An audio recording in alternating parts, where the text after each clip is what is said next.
This is one of those wartime details that sounds small until you understand its consequences. During the Second World War, tens of thousands of soldiers, sailors and airmen faced cold that did not simply discomfort them, but killed with quiet efficiency. Hypothermia in the North Atlantic, the English Channel, the Arctic convoys and high-altitude bomber missions claimed lives even when men were well-fed and armed. Standard wool blankets, long trusted by armies, failed catastrophically when wet. What replaced them in critical situations was not a high-tech invention or a secret chemical compound, but a natural fibre most people today have never heard of. This forgotten insulator quietly saved lives, outperformed blankets in the worst conditions imaginable, and then vanished from common use almost entirely. If you care about military history or survival science, this is one of those stories that deserves to be remembered. The problem the Allies faced was not cold, but wet cold.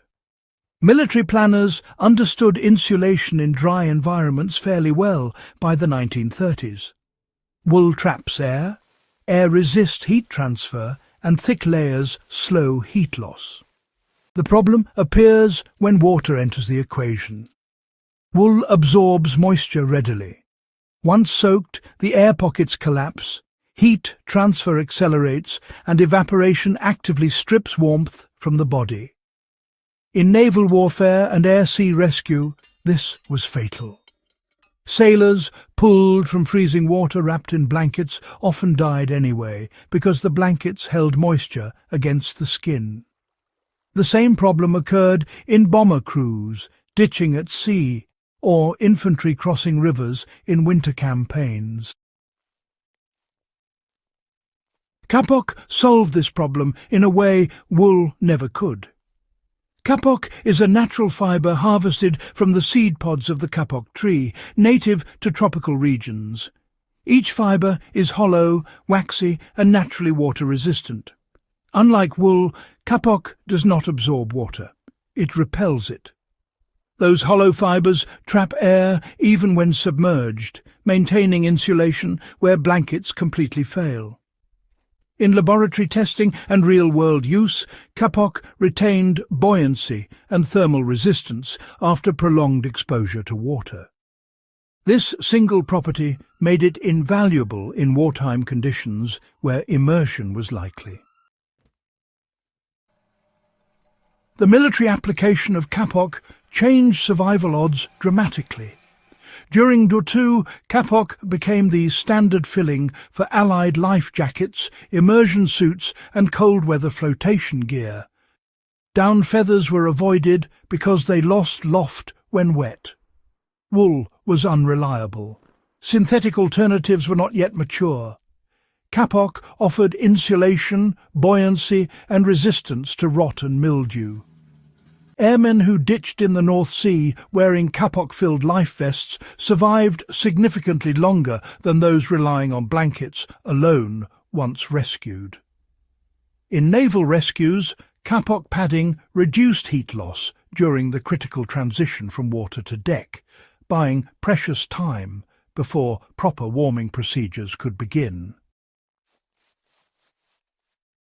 What made kapok superior was not thickness, but structure. Blankets, you see, rely on bulk to trap air. Kapok, on the other hand, relies on millions of microscopic sealed tubes. Even when compressed, kapok maintains dead air space, and even when soaked, it refuses to wick water. This meant that thinner garments could, quite remarkably, outperform heavy wool layers in maritime conditions. From a survival standpoint, this is a crucial lesson. Insulation is not about weight alone. It's really about what happens when everything goes wrong and you are wet, exposed, and immobile. This knowledge can still be applied today, even without kapok. Modern synthetic insulators like closed-cell foam, Primaloft and aerogel composites actually follow the same principle pioneered by kapok.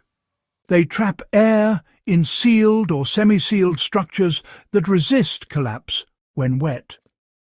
A practical takeaway for survivalists is to prioritize insulation that maintains loft when soaked. If you are assembling a cold-weather kit for river crossings, maritime environments or winter travel, avoid relying solely on wool or cotton layers. Instead, combine water-resistant insulation with a vapor barrier to preserve body heat during extraction or shelter-building phases. You can replicate the Kapok principle with simple steps. If you are forced to improvise insulation in wet conditions, prioritize materials that trap air and shed water. Closed-cell foam sleeping pads cut into sections can be worn under clothing. Plastic bags layered between garments create crude vapor barriers. Even dry grasses sealed inside waterproof fabric can outperform wet blankets if air is preserved. Crew survival manuals emphasize this logic explicitly, though they rarely explain the material science behind it. Kapok was simply the best ready-made solution available at the time. Kapok disappeared not because it failed, but because logistics changed. After the war, synthetic fibers became cheaper, more consistent, and easier to mass produce. Kapok harvesting required global supply chains and manual processing. Militaries moved on, and civilian use followed. Today, Kapok is occasionally rediscovered in niche outdoor gear and eco-insulation, often marketed as something new despite its century-old proven performance.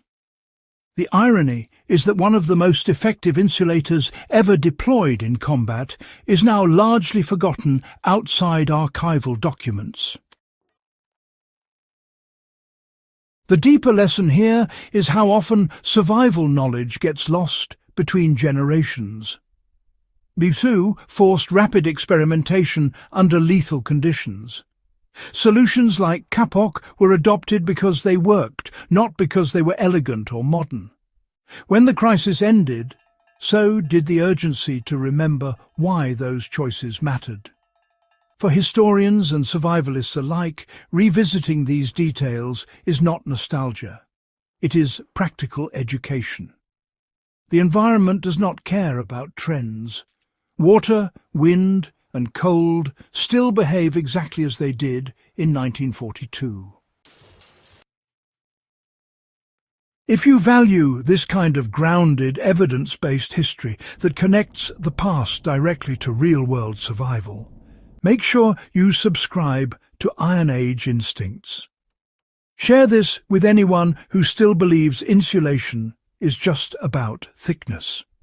These forgotten lessons are only useful if they're remembered.